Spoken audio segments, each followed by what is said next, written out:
जय माता दी सारथियों। आपका बहुत बहुत स्वागत है हमारे चैनल डिवाइन विजन पर। शारद नवरात्रि का पावन पर्व चल रहा है। हमारे सनातन धर्म में नवरात्रि पर शक्ति की साधना का अधिक महत्व होता है।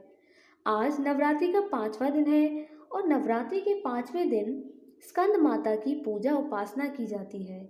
माता के इस रूप में उनके गोद में कार्तिकेय विराजमान है।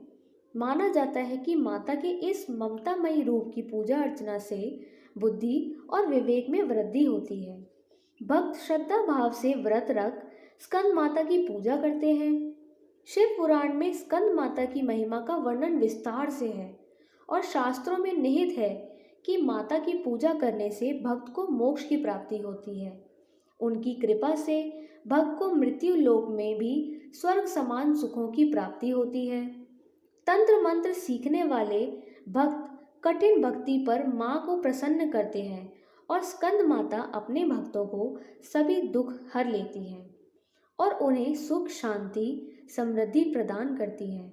अगर आप भी स्कंद माता का आशीर्वाद पाना चाहते हैं तो नवरात्र के इस 5वें दिन विधि विधान से स्कंद माता की पूजा अवश्य करें। साथ ही पूजा के समय व्रत कथा जरूर पढ़ें। चलिए तो अब हम कथा की ओर चलते हैं। सनातन शास्त्रों में निहित है कि चिरकाल में तरकासुर नामक एक राक्षस था। वह ब्रह्मा जी का परम भक्त था।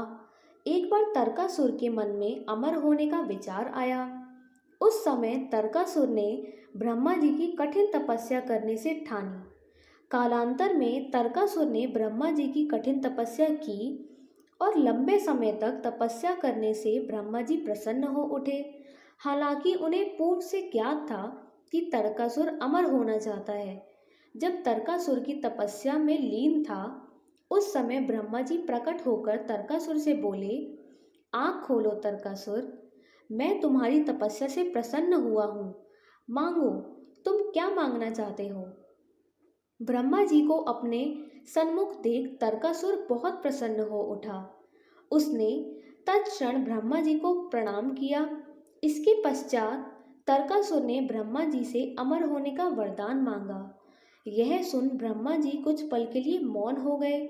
तब तरकासुर ने कहा, प्रभु क्या हुआ, आप मौन क्यों हो गए। तब ब्रह्मा जी बोले, तरकासुर, तुम्हें ज्ञात है कि जन्म लेने वाले की मृत्यु निश्चित है, अतः मैं तुम्हें अमर होने का वरदान कतई नहीं दे सकता। तुम कोई और वरदान मांग लो। उस समय तरकासुर गंभीर सोच में चला गया।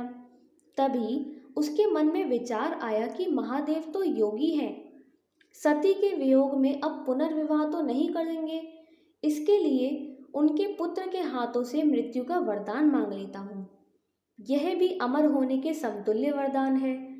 उस समय तरकासुर ने ब्रह्मा जी से भगवान शिव के पुत्र हाथों मरने का वरदान मांगा। आसान शब्दों में कहें तो भगवान शिव के पुत्र के अलावा कोई उसका वध ना कर सके। और तब ब्रह्मा जी तथास्तु कहकर अंतर्ध्यान हो गए। इसके पश्चात तरकासुर का आतंक तीनों लोकों में फैल गया। स्वर्ग के सभी देवता चिंतित हो उठे। उस समय सभी देवता ब्रह्मा जी के पास गए और तरकासुर से मुक्ति दिलाने की याचना की। तब ब्रह्मा जी ने भगवान शिव के शरण में जाने की सलाह दी। देवताओं के अनुरोध पर भगवान शिव ने माता पार्वती से विवाह किया।